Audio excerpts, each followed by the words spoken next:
सासी the South Asian strategic stability institute university. Doctor Maria Sultan ने यहाँ पे बहुत ज़बरदस्त किस्म का एक काम किया, Indian chronicles weaponization, information weaponization against Pakistan.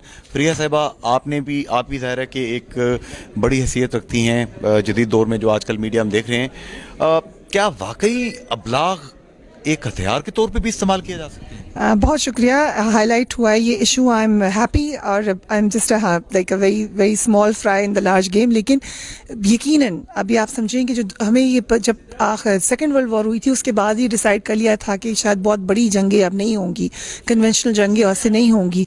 और ख़ास तौर पे जब पाकिस्तान और इंडिया दो न्यूक्लियर पावर्स बन चुके हैं तो अब हमेशा और भी खतरा कम है कन्वेंशनल वॉर का। है तो सही, ये नहीं है कि रूल आउट कर दें आप, पिछले आप देखें 2 साल पहले ही क्या हुआ था, लेकिन उस तरीके की अब हम हर वक्त जंग में हैं, हर वक्त नैरेटिव बिल्डिंग है, हर वक्त मीडिया है। जो एक इन्वेजन आया है इलेक्ट्रॉनिक मीडिया का और दीगर एक कंप्यूटर आप समझे रेनेसांस हुई है, उसके बाद से तो आपकी हर वक्त एक जंग है जिसमें आपको समझना चाहिए कि आप कहाँ से हैं, आपकी रूट्स क्या हैं और आपके दुश्मन कौन है। तो अपनी फंडामेंटल्स को जानने के लिए हमारे क्या निसाब का, उस्ताद का, मस्जिद का, मदरसे का, स्कूल का, हर चीज़ का और सबसे बढ़कर वालिदैन का काम थोड़ा सा ज़्यादा क्रिटिकल और नाजुक नहीं हो गया? देखिए बिल्कुल हो गया, आपने बड़ी अहम बात की। होता ये है कि हम अपने बच्चे को स्कूल भेज दिया, सारी की सारी जिम्मेदारी उधर छोड़ दी, लेकिन जब स्टेट को ही के अंदर ही से आप देखेंगे कि एलिमेंट्स निकल रहे हैं जो बाहर से आए हैं, जो आपको टारगेट कर रहे हैं, आपके बच्चों को टारगेट कर रहे हैं,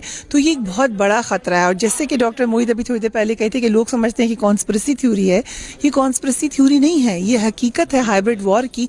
और जो स्पेशली हमने इंडियन क्रॉनिकल्स की सारी इन्फॉर्मेशन देखी है उसमें तो इट्स माइंड बॉगलिंग। मरे हुए लोगों की आईडीज यूज़ की गई, ऐसी जगह पे लोगों को भेज दिया। मसलन कहीं भी आज जैसे सेमिनार हो रहा है, आप एक शख्स को भेज दें जो उसका एजेंडा ही ये होगा कि इस सेमिनार का जो पॉइंट है वो किसी और तरफ डायरेक्ट कर दे, डिबेट को हाईजैक कर लें। एक चीज़ हम देख रहे हैं कि डॉक्टर मोहित ने कल ही मुझे इंटरव्यू देते हुए ये बात कही थी कि FATF में ग्रे लिस्ट में पाकिस्तान को डालने के लिए हिंदुस्तान ने, यूरोपियन, ये जितनी भी क्रॉनिकल ये चीज़ काम कर रही थी 116 मुल्कों में, ये बेसिकली कश्मीर फोकस्ड है।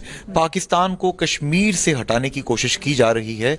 मेरा ख्याल है कश्मीर पे पाकिस्तान और पाकिस्तानी कभी भी समझौता नहीं कर सकते। बिल्कुल, कश्मीर एक बहुत बड़ा इशू है। पाकिस्तान और इंडिया के इश्यूज सॉल्व ही नहीं हो सकते जब तक कश्मीर का मसला हल नहीं होगा। एक हमारा अहम जुज़ है कश्मीर। इंडिया ने क्या किया कि उसने स्टॉल कर दिया, उन्हें पता था हम अगर बातचीत करेंगे तो मामला हल नहीं होगा, वीकर पोजीशन पे हो। उन्होंने वक्त ले लिया, जब वक्त ले लिया उस वक्त में उन्होंने प्लांट करना शुरू किए मिस इन्फॉर्मेशन डिवाइसेस, लोगों के ज़हनों में डालना शुरू किया, आपकी यूथ के ज़हन में डालना शुरू किया कि ये हमारा इशू ही नहीं है। इतना वक्त ले लो कि जुल्म जो है वो जुल्म ना लगने लगे, इतना वक्त ले लो कि लोग समझें कि ये पुरानी बात हो गई है।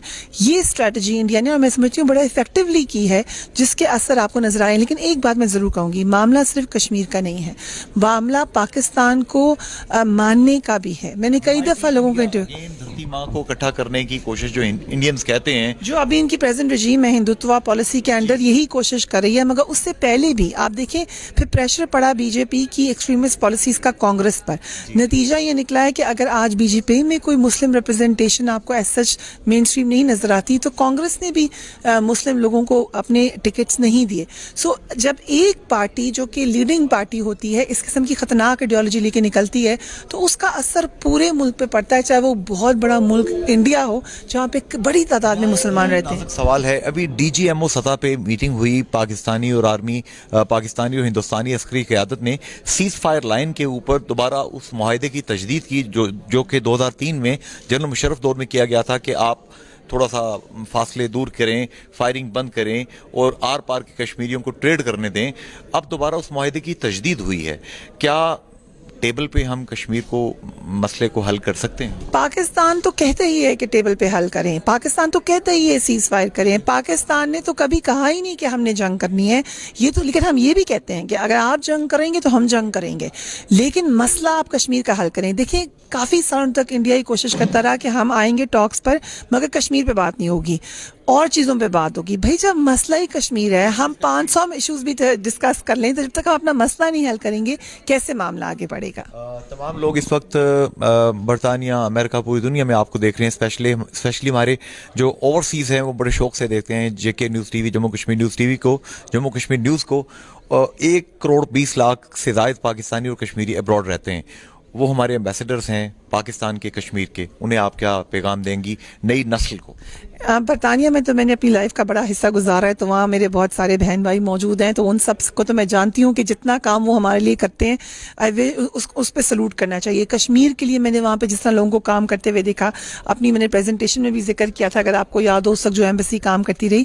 لیکن یہ میں ضرور کہوں گی کہ یونائٹڈ کام کریں, جو ایک یونٹی نیریٹو کی ہم بات کریں, وہ میں بات مانتی ہوں کہ وہ شروع پاکستان سے ہونا ہے, بنانا ہم نے ہے, لیکن اس میں ہمیں آپ کی سپورٹ چاہیے. ہم یہاں پہ 5,000 لوگ بھی آواز نکالیں گے, وہ ایک طرف, اور آپ کی ایک کی آواز اس سے زیادہ پاورفل ہے, کیونکہ آپ رائٹ سرکلز میں ہیں, ان لوگوں میں ہیں جو کہ پالیسی میکرز ہیں. سو اس لیے آپ کی مدد بہت زیادہ ضروری ہے. اس میں ایک چیز میں تھوڑا سا آئیڈینٹیفائی کر دوں, ابھی ڈاکٹر موید نے بھی ذکر کیا انہوں نے اس بات کا کہ لارڈ نذیر احمد ایک بڑی لاؤڈ اور ایک بڑی ہی ایسی وائس تھی جو ہندوستان کو بہت چبھتی تھی, اور ہندوستانی لابی ان کو عرصے سے ٹارگٹ کر رہی تھی, ان کے ریڈر پہ وہ موجود تھے, اور وہ کہہ رہے تھے کہ ہم آپ کو عبرت کا نشان بنا دیں گے, اور انہوں نے ایسا کرنے کی کوشش بھی کی تھی. یہ تو شکر ہے کل شیفیلڈ کراؤن کورٹ نے ان کو باعزت بری کر دی. دیکھیں یہ اسی طرح تو لابیز کام کرتی ہیں. آپ دیکھیں لارڈ نذیر احمد سے پہلے وہاں کے ایک میئر تھے لنڈن کے, وہ تھوڑی سی کوشش کرتے تھے بات کرنے کی, ان کے ساتھ بھی ایسے ہی کیا. کین لیونگسٹن ان کا نام تھا اگر آپ کو یاد ہو, ان کے خلاف بھی ایک لابی پڑ گئی, ہر وقت ان کے خلاف بات کرتے تھے. جیریمی کوربن کے ساتھ کیا ہوا. سو جہاں پہ بھی آپ دیکھیں, اس کے بعد کتنے برٹش MP تھے جو پاکستان بھی آئے, انہوں نے بات کی, ہم نے بھی ان کے ساتھ فالو کیا, ان کو چن چن کے تلاش کیا گیا. یہاں تک کہ ہمیں, میرے ایک انڈین جرنلسٹ فرینڈ ہیں برطانیہ میں ہی ہیں, ہمارے کلاس فیلو تھے, انہوں نے مجھے بتایا, وہ سکھ اوریجن کے ہیں, کہ جو کھڑے ہو رہے تھے کاؤنسلر کے الیکشنز میں سکھ اوریجن کے MPs ہونے تھے یا کاؤنسلر ہونے تھے, اور ان کا ذرا سا بھی شک تھا کہ یہ کشمیر کے پرو بولتے ہیں.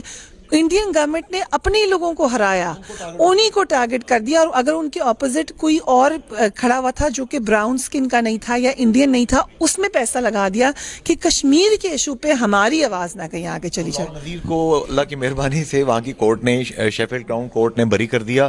آئی تھنک ہی ڈیزرو مبارکباد. میں کچھ کہنا چاہوں گی, لارڈ صاحب سے تو بہت پرانا تعلق اس لیے کہ جب میں اپنا جرنلزم کا کریئر کا آغاز کر رہی تھی, تو جو شروع کے میں نے انٹرویوز کیے, اس میں لارڈ نذیر احمد تھے. انہوں نے بڑی شفقت کی کہ باہر کھڑے ہو کے ہاؤس آف لارڈ کے مجھے وہ انٹرویو دیا, جو میری رپورٹ کے لیے بہت ضروری تھا. کہ رپورٹر کے لیے کتنی اہم ہوتی ہے. اینڈ تھرو آؤٹ انہوں نے میرے مدد نہیں کی, انہوں نے پاکستان کی مدد کی ہے. وہاں بیٹھ کے انہوں نے دبنگ بات کی ہے, اور پاکستان کیا مسلم ورلڈ کے لیے بات کی ہے.